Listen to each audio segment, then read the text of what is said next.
নমঃ পার্বতী পতে হর হর মহাদেব।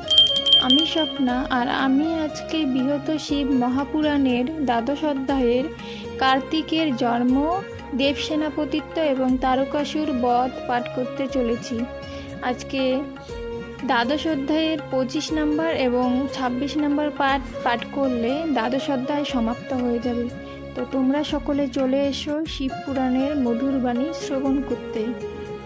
আজকের শ্লোকটি হলো ওম প্রিয়তাম দেবসেনানী সম্প্রদয়তু হৃদয়গতম রুদ্রপুত্র নমস্তে হস্ত শক্তিহস্ত নমস্ততে।